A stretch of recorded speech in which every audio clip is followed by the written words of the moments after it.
Está começando agora pela TV Novo Tempo, mais um programa A Arena do Futuro. Que alegria poder receber você a cada semana e juntos estudarmos a Palavra do Senhor. O nome do programa é Arena do Futuro. Arena porque discutimos a Bíblia e do futuro porque estudamos as profecias. E nós estamos, nesta temporada, estudando o livro de Daniel. Estamos capítulo por capítulo. E hoje vamos entrar num capítulo surpreendente, Daniel capítulo 7. E aqui, no cenário do Arena do Futuro, eu tenho a alegria de receber irmãos e irmãs que acompanham a Arena do Futuro em casa e que hoje estão conosco aqui. Irmãos e irmãs que vêm, vamos lá, para não errar, Ipauçu, Chavantes, Salto Grande e Ourinhos. Que alegria tê-los aqui. Vocês são muito bem-vindos, são bem-vindas, porque o tema que nós vamos tratar hoje é um mistério que apareceu lá para Daniel e que hoje nós vamos desvendar a história de toda a humanidade. É isso mesmo. Deus dá para Daniel uma visão que começa nos seus dias e chega até os nossos dias. Ou melhor, passa os nossos dias e chegará até o fim da história. Daniel certa vez viu 4 animais que na verdade são bestas, porque tem mais de uma cabeça, tem mais de 2 asas. Quer entender isso melhor? Fica comigo porque o programa Arena do Futuro está só começando.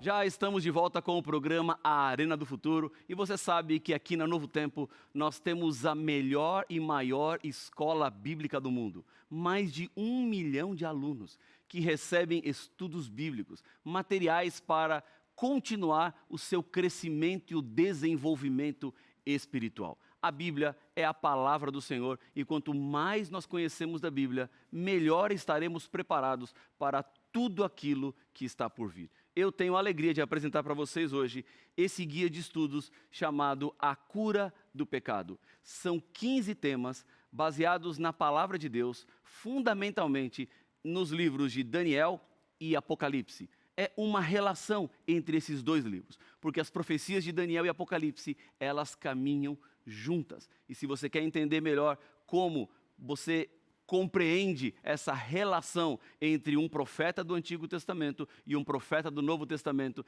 esse material está à sua disposição. E tem mais um ponto também. Eu tenho a alegria de ser o autor dessa série de estudos bíblicos que estamos enviando para você, oferecendo para você, para que aquilo que estamos estudando aqui no Arena do Futuro, você continue estudando também aí na sua casa. E o que você tem que fazer para receber esse material? Você tem que ser aluno da escola bíblica. E o que tem que fazer para ser aluno da escola bíblica? Vou te dizer. Você pode mandar uma mensagem para nós pelo WhatsApp no número 12 98244 0077. Vou repetir.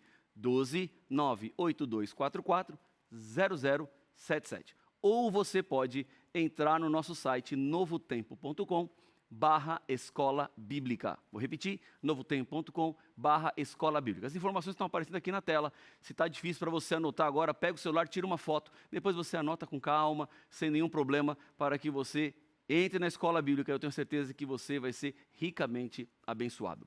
Aqui na nossa tela está aparecendo um QR Code. Se você apontar a câmera do celular e não quiser tirar foto, mas quiser já apontar para o QR Code, você vai ser levado diretamente para o nosso site. Vai ter que fazer um pequeno registro, e então você será aluno da escola bíblica.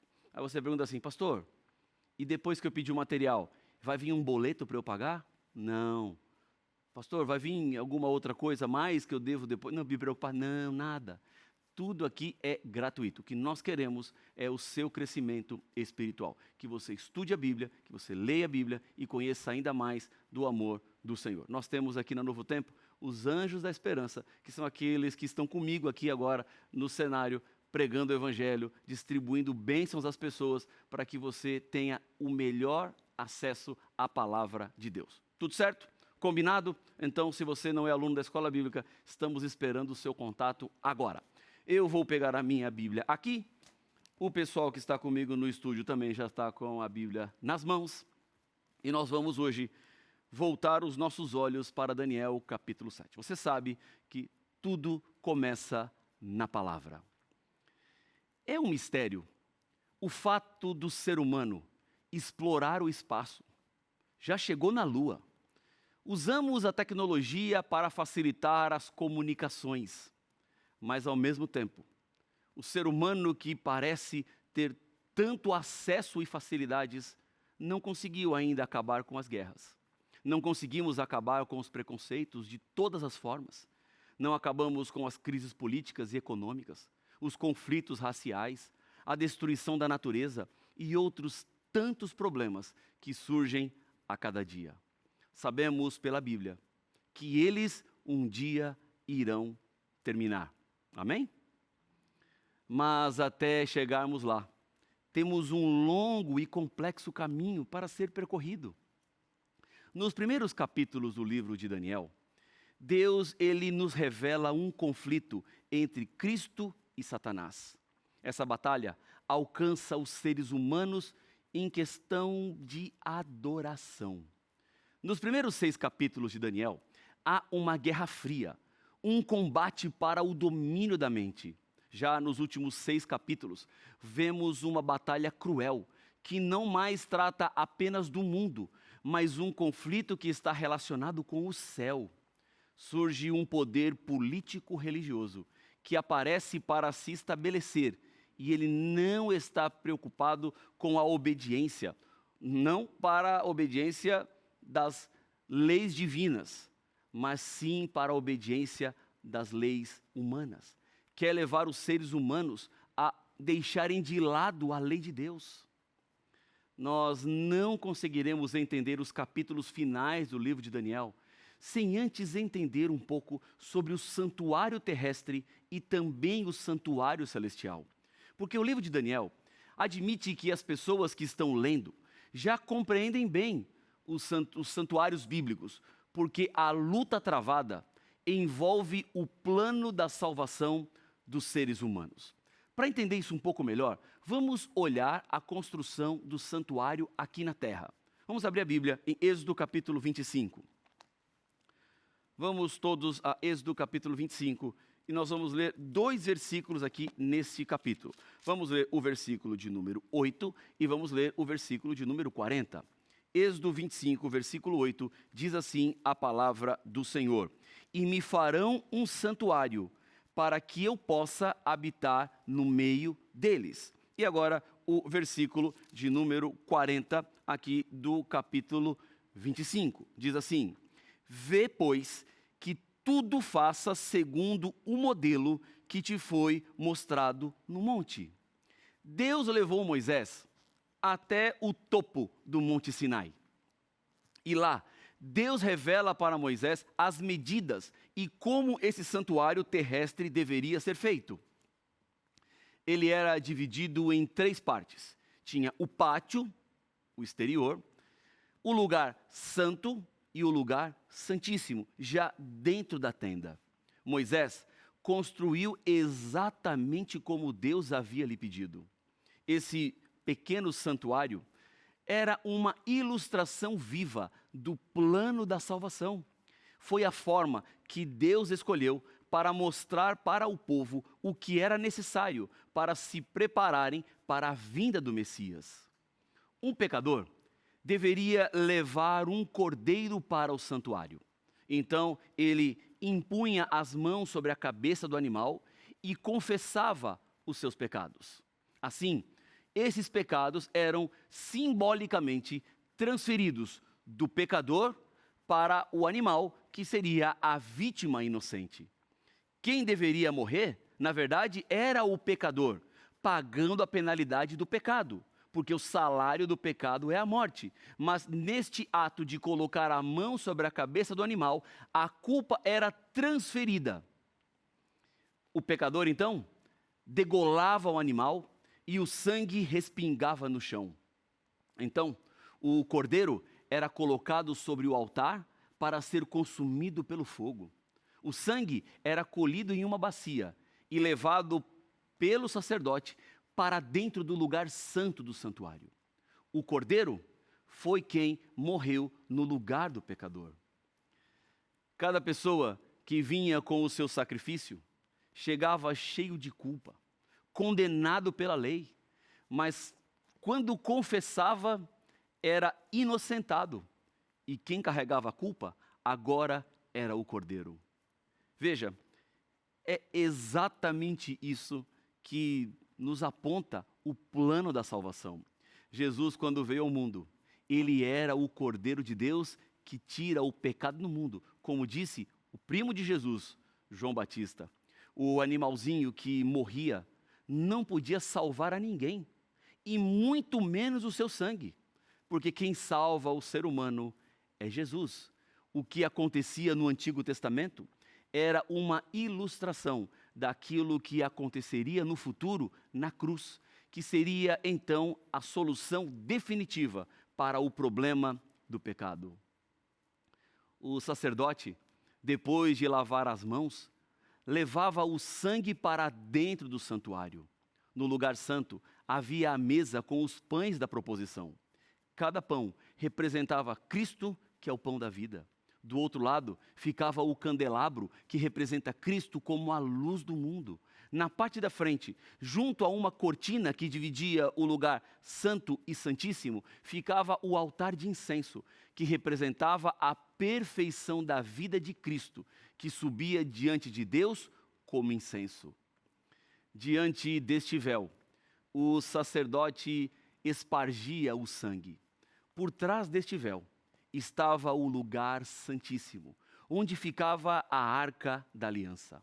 Dentro dela estava as 2 tábuas com os 10 mandamentos, a lei que fora transgredida pelo pecador e que o levaria à morte. A lei foi quebrada, mas os pecadores foram perdoados por causa do sangue. Todo israelita sabia que seria perdoado por causa da morte do animal. O santuário terrestre era uma maquete do santuário celestial, porque como diz o último versículo de Êxodo capítulo 25, Deus mostrou um modelo, e este modelo era o santuário celestial. E você me pergunta assim, pastor, e onde aparece na Bíblia esse tal de santuário celestial? Vamos comigo? Hebreus capítulo 8. Vamos já ao final da Bíblia. Hebreus capítulo 8, e vamos ler os versículos 1 e 2. Aqui você vai encontrar este santuário celestial. Diz assim: ora, o essencial das coisas que temos dito é que possuímos tal sumo sacerdote que se assentou à destra do trono da majestade, aonde? Nos céus, como ministro do santuário e do verdadeiro tabernáculo que o Senhor erigiu, não os homens. Como o santuário terrestre, ele era uma cópia do santuário celestial, podemos entender que o que está acontecendo no céu, por aquilo que acontecia aqui na terra, é o juízo divino. Há um santuário no céu, e este santuário que aparece aqui em Hebreus não foi feito por mãos humanas, foi estabelecido pelo próprio Senhor. O ataque nesta sessão do livro de Daniel, agora a partir do capítulo 7, é voltada para o santuário celestial. Este capítulo que vamos considerar hoje é um dos mais empolgantes e emocionantes de toda a Bíblia. A essa altura, Daniel deveria estar com mais ou menos 62 anos. E ele tem esta importante visão. Daniel, ele interpretou visões anteriormente. Mas aqui nós encontramos a primeira visão relatada de Daniel. Você quer saber o que ele viu? Vamos juntos, Daniel capítulo 7. Vamos lá para o capítulo 7 do livro de Daniel. E vamos ler os 6 primeiros versículos. Acompanhe comigo a leitura. Se você tem uma Bíblia aí, seria importante você tê-la nas mãos ou abrir um aplicativo que você tenha, porque tudo o que eu falo aqui tem que estar na palavra de Deus. Eu não posso emitir opiniões humanas, eu não posso falar do que eu acho, do que eu entendo, eu tenho que falar aquilo que Deus revelou na palavra, na Bíblia. Por isso é importante que você tenha aí este livro sagrado nas mãos para acompanhar a leitura. Diz assim: no primeiro ano de Belsazzar, rei da Babilônia, teve Daniel um sonho e visões ante seus olhos. quando estava no seu leito. Escreveu logo o sonho e relatou a suma de todas as coisas. Falou Daniel e disse: eu estava olhando durante a minha visão da noite. E eis que os 4 grandes ventos do céu agitavam o mar grande. 4 animais, grandes, diferentes uns dos outros, subiam do mar. O primeiro era como o leão e tinha asas de águia. Enquanto eu olhava, foram-lhe arrancadas as asas. Foi levantado da terra e posto em 2 pés, como o homem. E lhe foi dada a mente de homem. Versículo 5. Continuei olhando, e eis aqui o segundo animal, semelhante a um urso, o qual se levantou sobre um dos seus lados. Na boca, entre os dentes, trazia 3 costelas, e lhe diziam: levanta-te, devora muita carne. Versículo 6, depois disto, continuei olhando, e eis aqui outro, semelhante a um leopardo, e tinha nas costas 4 asas de ave. Tinha também este animal 4 cabeças, e foi-lhe dado domínio. Uau! Que zoológico diferente, né? Que animais ou bestas surpreendentes. Vamos interpretar os símbolos que aparecem aqui no relato do profeta. Porque os símbolos proféticos, eles devem ser interpretados pela própria Bíblia. É ela que vai nos esclarecer aquilo que Deus deixou revelado. Eu não posso colocar a minha opinião na interpretação, porque eu preciso permitir que a Bíblia se auto-interprete. Daniel viu 4 animais: um leão, um urso, um leopardo e um quarto que nós não lemos ainda, mas vamos ler daqui a pouquinho, que era semelhante a uma besta. E esses animais, eles surgem, eles se levantam do mar grande. O que significa mar na profecia? Conforme Apocalipse capítulo 17, versículo 15, mar significa pessoas e nações. Aparecem também as bestas. Segundo Daniel capítulo 7, versículo 17, bestas significam reis ou reinos. Já os ventos que aparecem aqui, conforme Jeremias capítulo 49, versos 36 e 37, significa discórdia, significa destruição. Esses animais que se sucedem representam os mesmos impérios que vimos em Daniel no capítulo 2, lá na estátua que Nabucodonosor sonhou. Os metais da estátua aparecem agora em Daniel capítulo 7 como animais muito diferentes. Assim como o ouro é o principal dos metais, o leão é considerado o rei dos animais. Lá em Daniel capítulo 2 e aqui em Daniel 7, esta é a imagem que representa o Império Babilônico. A sequência histórica da profecia sempre começa onde o profeta estava. E Daniel teve essa visão já nos dias finais do Império Babilônico. Isaías e Jeremias diziam que Babilônia era como um leão. Esse império reinou no mundo do ano 605 até o ano 539 a.C. Depois surgiria uma outra nação, que aqui, neste quadro profético, estava representada pelo urso, que tinha 3 costelas na boca. O império que derrotou Babilônia foram os Medo-Persas. As 3 costelas significam as 3 grandes conquistas que a Medo-Persa abateu para se tornar um império mundial: Lídia, Egito e Babilônia. Tudo que eu estou falando para você aqui tem registro histórico. Abrindo um parênteses aqui na minha explicação. Talvez você esteja pensando assim: pastor, eu queria saber um pouco mais de Daniel capítulo 2, porque eu cheguei agora aqui no Arena do Futuro e eu não vi os temas anteriores. Não tem nenhum problema.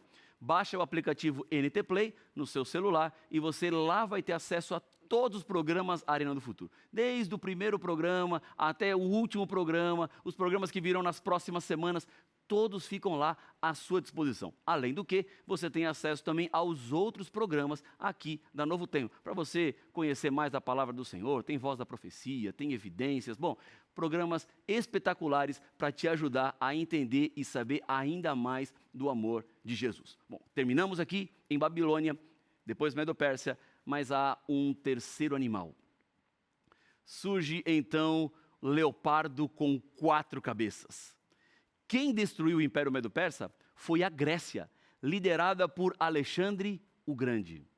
A velocidade com que os gregos se tornaram um império mundial foi muito rápida. Por isso, este animal escolhido foi um dos mais rápidos da natureza. Um leopardo pode chegar à incrível velocidade de 100 km por hora.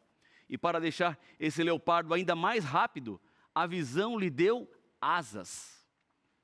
Quando Alexandre morreu, ele tinha 33 anos e morreu alcoolizado. Neste momento, o seu reino foi dividido entre os seus 4 grandes generais: Lisímaco, Cassandro, Ptolomeu e Seleuco. Veja, a profecia não adivinha, a profecia afirma.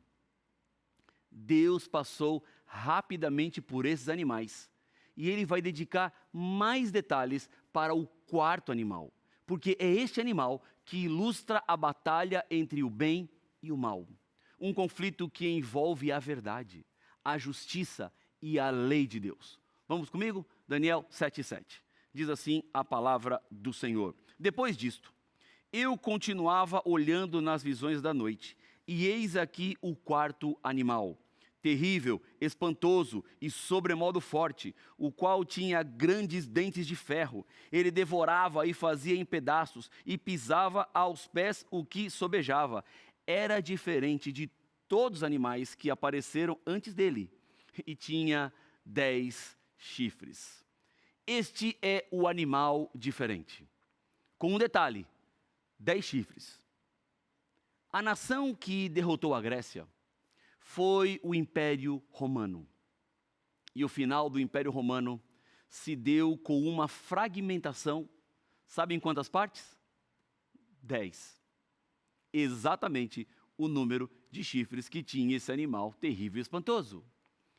Veja o paralelismo com as pernas de ferro e os pés em parte de ferro e em parte de barro, que a estátua do sonho de Nabucodonosor nos mostrou lá no capítulo 2. Aqui, no capítulo 7, vemos os animais no lugar dos metais, para reforçar a ideia de que esses impérios atacam o reino de Deus e os interesses do povo do Senhor.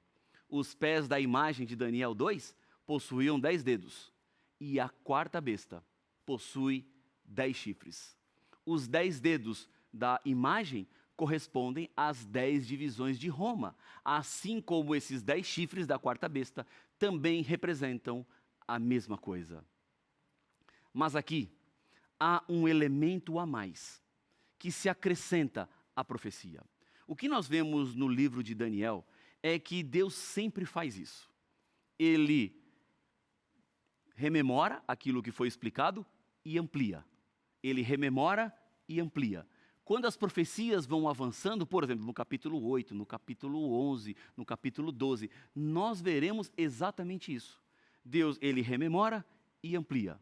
Ele traz elementos a mais. E é isto que vai acontecer a partir de agora. Veja comigo o versículo 8. Este detalhe não aparece em Daniel 2, porque ela fala dos pés e diz que uma pedra não cortada por mãos humanas atinge a estátua, destrói a estátua e toma o tamanho do mundo todo. E nós sabemos que esta pedra é o império que Jesus estabelecerá neste mundo. É o império eterno, é o império perfeito. Mas antes disso chegar, Daniel 7 nos dá alguns elementos a mais. Veja o versículo 8. Estando eu a observar os chifres, eis que entre eles subiu outro pequeno, diante do qual 3 dos primeiros chifres foram arrancados.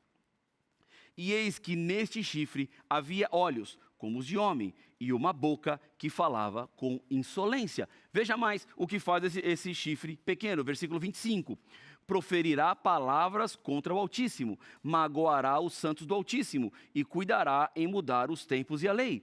E os santos lhe serão entregues nas mãos por um tempo, 2 tempos e metade de um tempo. Versículo 26. Mas depois se assentará o tribunal para lhe tirar o domínio, para o destruir e o consumir até o fim.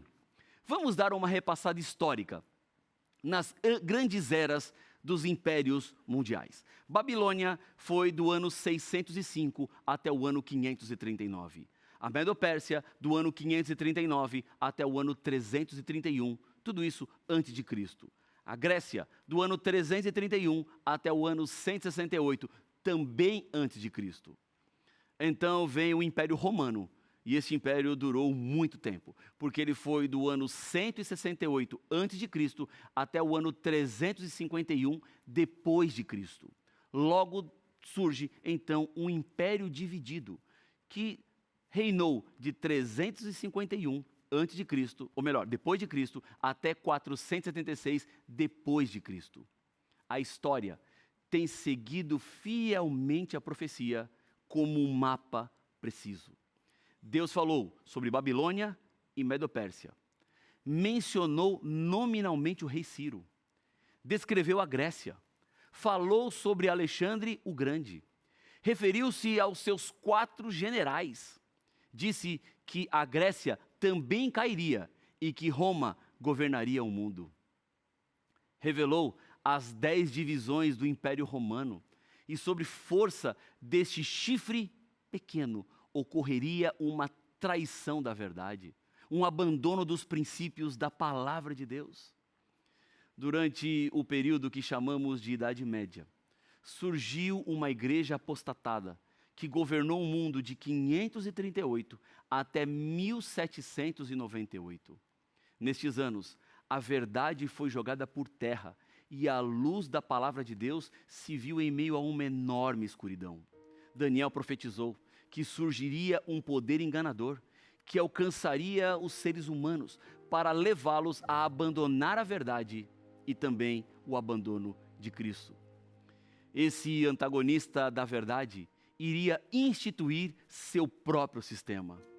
Haveria uma apostasia no meio da igreja cristã que afetaria diretamente o plano de salvação de Deus, que envolve o santuário celestial. Vamos voltar a Daniel capítulo 7, versículo 24. Daniel 7, 24 diz assim: os 10 chifres correspondem a 10 reis que se levantarão daquele mesmo reino. Quando a Bíblia fala sobre o futuro, ela não faz suposições. Não é um jogo de adivinhação. A Bíblia diz exatamente o que vai acontecer. Há um poder político-religioso contra o povo de Deus, mas aqueles que decidem permanecer ao lado do Senhor, estes serão vitoriosos. Deus quer fazer de você uma vitoriosa. Deus quer fazer do Senhor um vitorioso. Portanto, agarre-se a esta palavra e viva exatamente as verdades que Deus estabeleceu para que eu e você consigamos suportar tudo aquilo que está por vir. Esse chifre pequeno atua contra o povo de Deus, mas Miguel, o nosso Redentor, o nosso Salvador, veio para nos ajudar a vencer o mal e nos tornar vencedores. Quer você estar do lado dos vitoriosos e vencedores? Se sim, eu quero te convidar a fechar os olhos e orar junto comigo. Senhor, nós nesse momento fechamos os nossos olhos, mas abrimos o nosso coração a Ti, para que a Tua graça nos preencha, para que o Teu amor faça de nós pessoas fiéis e inabaláveis diante das provas e diante de todas as lutas que teremos neste mundo. É por isso que nós nos rendemos inteiramente ao Senhor, confiando na Tua graça, no Teu perdão e no Teu amor. É o que eu lhe peço no nome de Jesus. Amém.